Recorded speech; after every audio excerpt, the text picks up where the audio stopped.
How did you get this number? Yeah, but actually, I was getting pretty bored, so I said, okay. It's just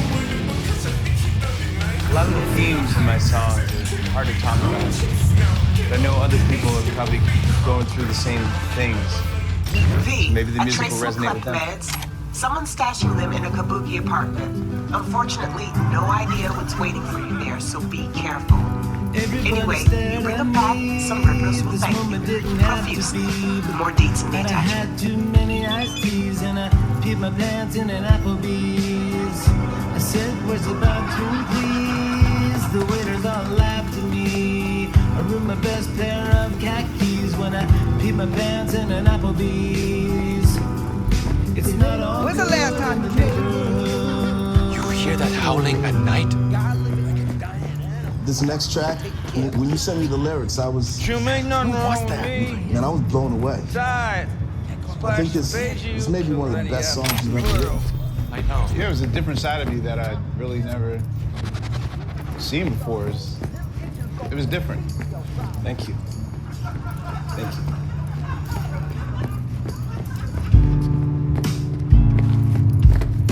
There's almond and soy, skimming 2%. Coconut and rice, catch you out in here. But I want you down, deep in my soul. You're the only meal that makes me whole. I prefer whole milk over other milks. Yeah, my favorite milk is death whole milk. It's chock full of vitamin D. It's the only milk for me. It's the only milk. You know, in general, with this album, I love how honest you were with your lyrics. Yeah, I felt like I was in quarantine with you. I was just inspired by the communal experience that we're all having. Alone, but together. Together, but alone. Damn.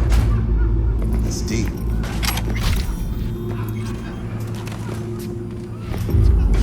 Well, I got a sourdough starter, added 200 milligrams of water. I put in the oven, 350-degree loving, and wash her eyes. I offered you my first loaf. You just stared back at me and said no. But I followed the recipe. No, you say you're gluten-free. I ate that bread as I cried. You broke my sourdough heart. Yeah, you broke my sourdough heart.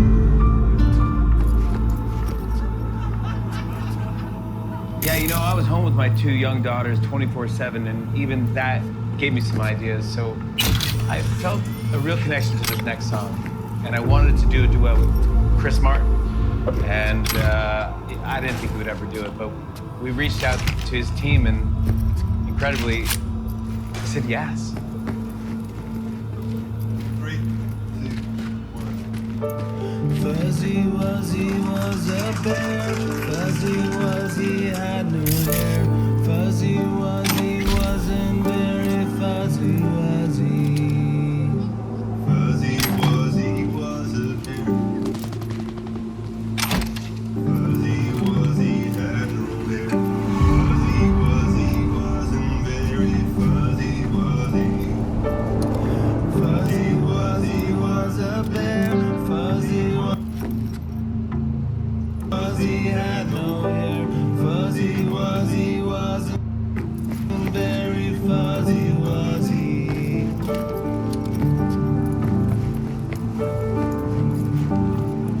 It's just so amazing what we've managed to put together. Yeah, I'm excited for this documentary to come out, too. What documentary? Isn't this going to Disney Plus like Taylor's? Oh, no. Disney Plus didn't want it. Neither did Netflix, Hulu, Amazon, Peacock. Peacock said no? I know. Not great. But look, it's fine. We're not Taylor. You know, she's a musical genius. We can't do what she did, but we can still be proud. We made something beautiful. We made something real and honest and from the heart. Quest? Tariq? Guys? Guys? I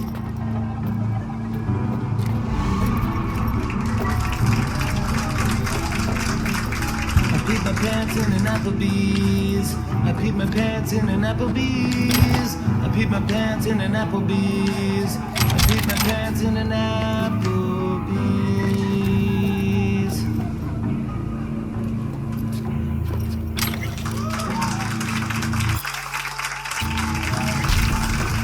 That was so much fun. Stick around. We'll be right back with more tonight, gentlemen. I peed my pants in an Applebee's. I peed my pants in an Applebee's. I peed my pants in an Applebee's. Imitate that y'all been a fake. So all that crap dead like bodies in a lake. I ain't gonna let them. 30 years ago, our first guest was Bill and Ted. Gosh, it's been 30 years. Who are trying to pass their history. Write a song to save the world. Now they've reunited for a third film called Bill and Ted Face the Music, which is currently available on demand and on Blu-ray. Here are Keanu Reeves and Alex Winter. Yeah! Welcome to the show! Come on! This is so cool to have you both here. This is awesome. People have been waiting for this movie for so long. First was Bill and Ted's Excellent Adventure, then Bogus Journey, Bill and Ted's Bogus Journey, which ended with them having to write the most important song in history. Where does this one pick up? Well, we haven't written the song yet, Jimmy. Yeah, we kind of blew it. Yeah, you know. Yeah, so it's like all of those years later, decades later. They're still trying to write the song, but they haven't written the song yet, and that's put some pressures on their wives, the family, their daughters, and at the same time, the future comes back and has a little wom-dinger for us. Yeah, they're not happy with us in the future anymore. We've lost our cred. Wow. And so they've asked us, they've said, like, now it's you have to write the song in order to save the world and all of reality as we know it. by a certain moment in a certain location. Yeah. Keanu's gotten very good at that zoom close-up, by the way. Yeah, I can't even do that. Oh, it's fantastic. You nailed it. I thought it was so fun and so cool. Kristen Shaw was great. How did it feel for you guys to get into the characters again? Do you remember the day that you're like officially like, we gotta do the characters? Like, almost like it. Kind of, yeah. I mean, it took a long time to get the film made. Chris Matheson and Ed Solomon wrote a draft. We worked on it for years. Worked on getting financing together for years. Dean Paraso, so amazing, on to direct. And Scott produced. It was a long process, and in that process, rehearsing and doing script work. Never did we actually do the voices. Yeah, we wouldn't do the voices. We would work on the script. And so we had some script readings, and Dean, the director, would be like, so we'd be like... The writers would be looking at us like... Yeah, they're gonna do it. Yeah. So Keanu came over to my house in New Orleans like pretty much the night before we started shooting. And we were rehearsing, which we would do, and he looked at me as we were about to leave. I was like, what? He's like... Want to just try the characters? You know, like shoot at 6 in the morning? It's just great. I just am so happy to see you guys. Did you guys meet auditioning for this movie, or were you friends before this? No, we met on the earlier auditions. We met for the first time and became friends pretty instantaneously. We both rode motorcycles. We both walked in with motorcycle helmets, and the auditions went on for months and months, and they kept pairing us off with different people and changing our roles, and we became friends over the arduous Bill and Ted audition gauntlet without assuming we were actually going to be cast. Wow. I mean, they did something very unusual where they had different actors, artists, all audition, like 10 people, and like 2 would go into a room, then 2 would come out, and then another 2 would go in, and then 1 would come out, and then when we were both playing Bill and Ted, and it was a kind of like... It was like an audition gladiatorial gauntlet torture of Bill event. And Ted. Yes. I always disliked auditioning. I thought it was the worst part of the whole business. It's so kind of... yeah. It I mean, just there's a fun to it too. Like Keanu and I actually had fun in the auditions playing the characters. It was funny because a lot of time has gone by. We've forgotten about the early auditions in the specifics of them. And we thought we brought all this stuff to our characters way later once we'd had time to really think about it on a deep level. And then someone showed us our audition, and we literally walked in on day one as Bill and Ted. Like, there's like no method. It's like, You just nailed I've it, got my right? shirt tied around my waist. Like, I got He's got shorts and a jacket. We're like riffing on. It's like the whole thing is literally there on day one. It was meant to be. There you go with that zoom. You nailed it. It's that. I'm not even going to try to compete with that. It's clip, that though. young. So It's good. that confidence of the youth, but I love it. It obviously exploded, became part of not just. I mean, just making a movie is so hard enough. But when the movie is a hit, that's another thing. You're great. But then when it becomes part of pop culture, and people start saying like, "Be excellent," and doing air guitar, and saying like, "San Dimas High School football rules," and like. You must have been. The best. I know. Do people? I mean, you're probably like, "Don't say it again," and people yelling it to you, and you're like, "Oh my gosh!" But then you became toys, action figures. You were a cartoon. You were a video game. It was pop culture at its most. What was the craziest Bill and Ted thing that you saw? Could it have been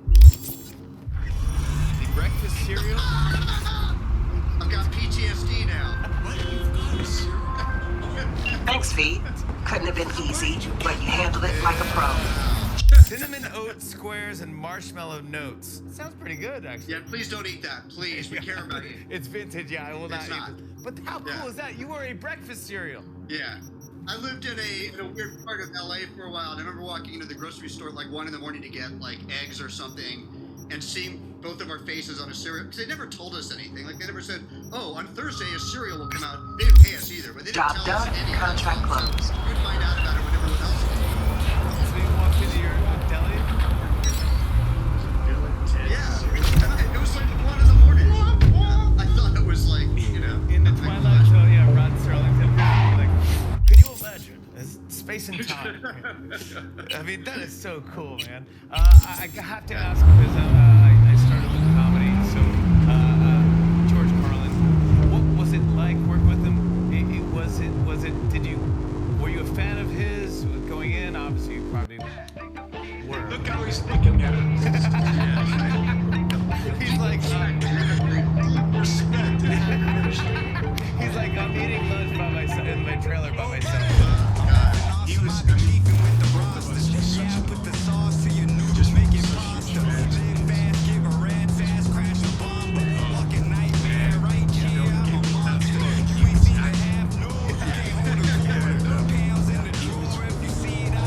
he was a much gentler person than you would expect from the kind of razor, the barbed nature of his stand-up. It was, coming up in our era was it, right? He was a cultural type. So we were pretty starstruck, I think, and grateful that he was as sweet to us as he was. And, he was a gentle guy.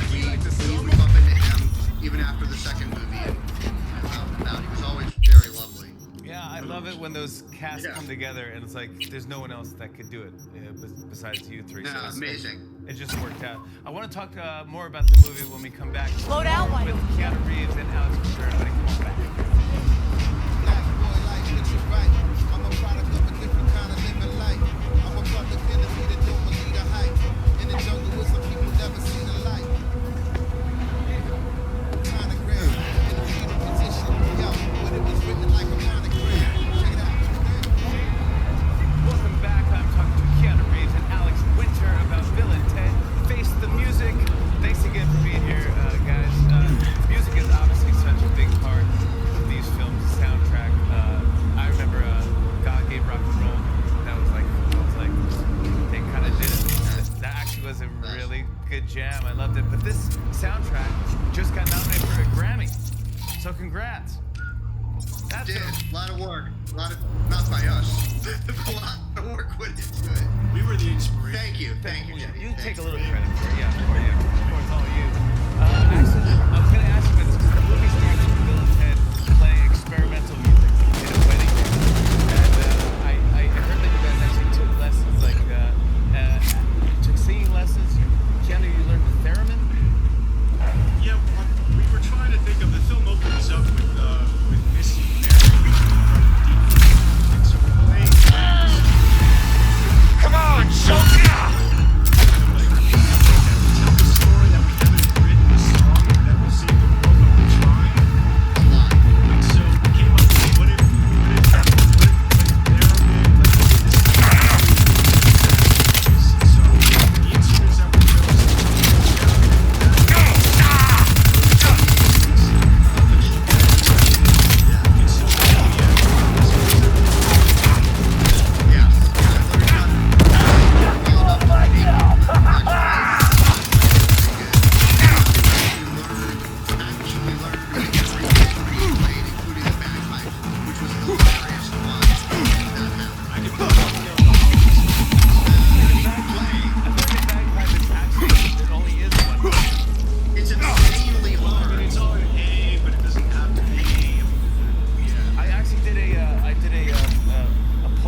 Hello.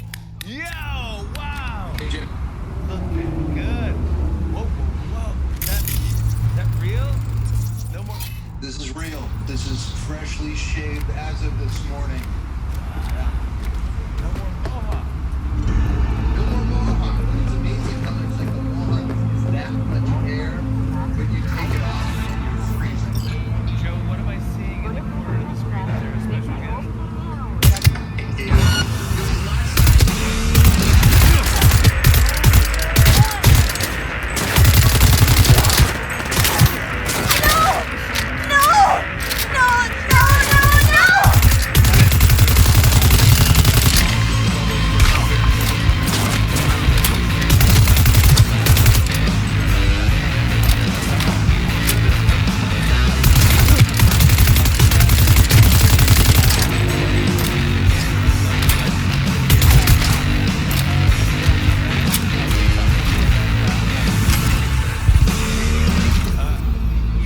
Were you always smooth when it came to dating? Because I want to know about this guy.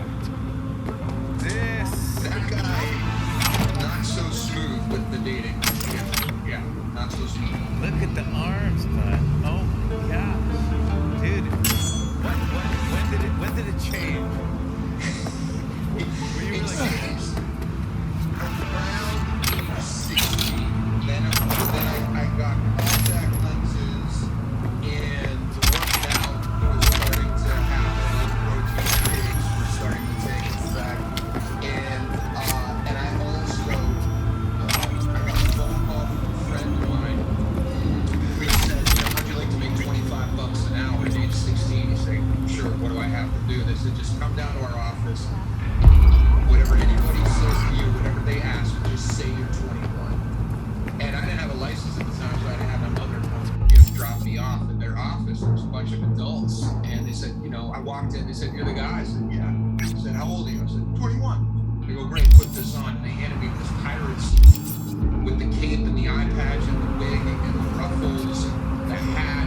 I had a sword and all that.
Everybody drunk.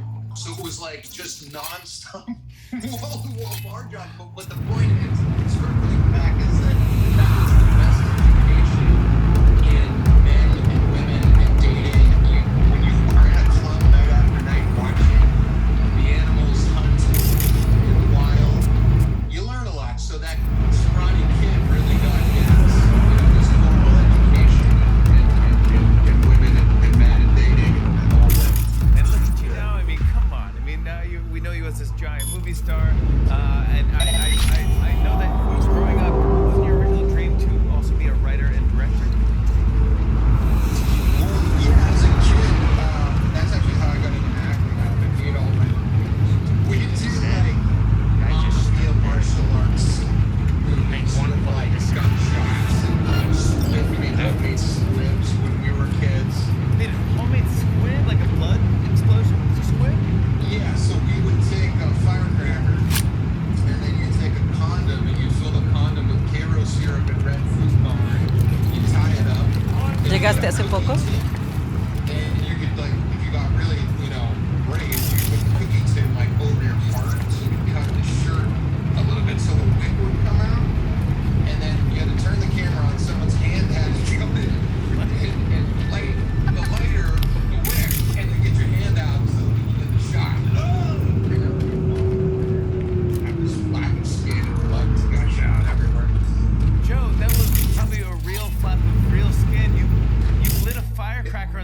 chest. It was. My God. Yeah, it was painful. Oh my God, that is unbelievable. I want to talk about your new movie. It's called Arch Enemy, and I love the premise. I've never seen a movie like this. I would say it's a superhero movie, but it's more than superhero. It's a trickier plot. Basically, do you want me to set up? You basically land on a planet, and you're like, dude, on Earth, I'm a superhero. Well, maybe. You don't know. That's the thing, is like everything that you just said is absolutely true. But is it a superhero movie or is it not? Because really the bulk of it is I play a maybe borderline schizophrenic